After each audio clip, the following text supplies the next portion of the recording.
Today we are going to jump back in our plane and fly a bit north and east of where we were in Cambodia to another ancient culture even older than those found in Indochina. And this culture is, of course, the Chinese. Historic documentation shows evidence of Western men having contact with these peoples, dating far back in history, with traders and explorers like Marco Polo traveling the Silk Road to reach China. China has been a closed society for a very long time, and they have always been quite wary of outsiders, so much so that they built a massive wall to keep everybody out. They believe that anyone not of Chinese heritage is a barbarian, and any techniques of craftsmanship or products had to be smuggled out at the risk of death if discovered. Ancient Chinese silk is one example of this sort of technology containment, and its release to the world was quite a historic event, with fashions being set ablaze with silk garments of phenomenal quality and style. But it is not so much the textiles of China that we will be focusing on today, but rather their ancient structures and some obscure caves in a region near Kuzhou. These caves, or grottos as some call them, are massive in scale and appear to have been carved by hand out of the native sandstone of this area. Just outside the medium-sized city of Kuzhou is a small town or village called Longyou, and local farmers use several ponds there to retrieve water for as long as anyone could remember. Then in 1992, a few of the locals became curious as to why these ponds never ran dry. They always remained full during the dry seasons as well as in the wet seasons, no matter how much water was removed. So these locals decided to drain one of them, and after several days of pumping water out by hand, realized they needed more powerful pumps. They managed to obtain 2 motorized pumps, and after several days of pumping, they found the interior area of a massive cavern measuring over 11,000 square feet, with a height of 98 feet and a depth of roughly 120 feet. And this cavern was old, very old, with some estimates dating them as far back as 2,500 to 4,000 years old. The Chinese, on the whole, are quite well known for their meticulous record-keeping, yet no historical records anywhere cite the existence of these caverns, and local, regional, as well as national record sources have been utilized, yet none cite these caverns at all, and many find this very odd indeed. The locals, along with outside archaeological representatives, did some further research and found 5 more of these caverns, with each having very similar interior dimensions, and a total of 19 of these caverns have been discovered, but only 5 of them have been drained. One of the big questions that has arisen during this discovery and reclamation process is, just what happened to all of the material that was removed?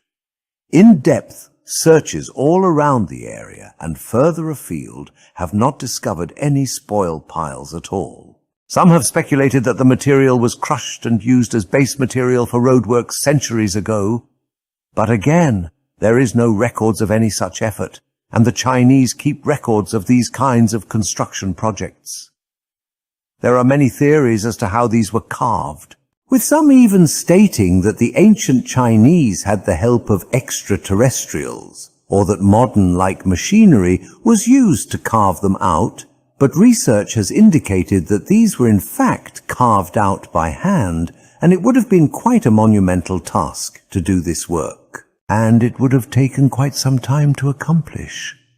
The walls in one of these caverns has relief carvings depicting what appear to be travelers with the ocean waves lapping at their feet, and one of the people is astride a donkey and is holding a scroll of some sort. Over the years, researchers have attempted to determine exactly when these were made, but dating techniques with stone is guesswork at best, since stone cannot be dated like organic material can be. But no matter the age of these caverns, they are, in fact, quite mysterious. Were they used as reservoirs in ancient times? Or were they dwelling places for citizens from some long-lost bygone era in Chinese history? These are questions that, at present, remain unanswered, and further research is required to get a definitive answer to that question. They have been thoroughly cleaned, and safety apparatuses have been installed, along with modern multicolored LED lighting, and structural supports have been installed around certain stone support columns.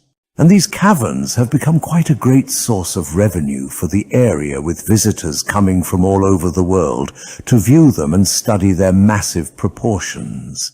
They are, like many other structures found around the world, a true mystery from the past that have not yet been truly deciphered. The caves are very large considering their man-made origin.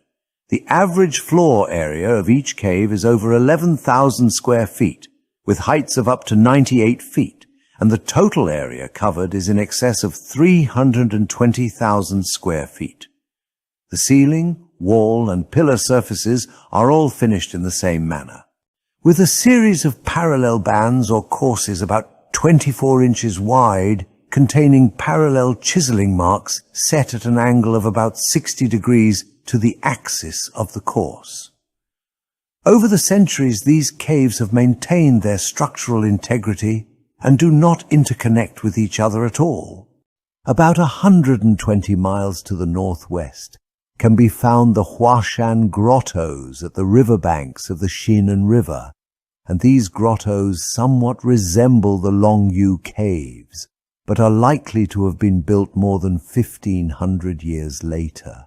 Most likely during the late Ming dynasty from 1552 to 1667, but are equally as spectacular and are just as massive as the Longyou caves. I should very much like to thank you all for joining us on this tale, and I hope it was enjoyable to you all. Please take the time to like and subscribe, as this helps us a great deal in continuing to put forth our content. Again, thank you all so very much. This is Professor Poppycock signing off.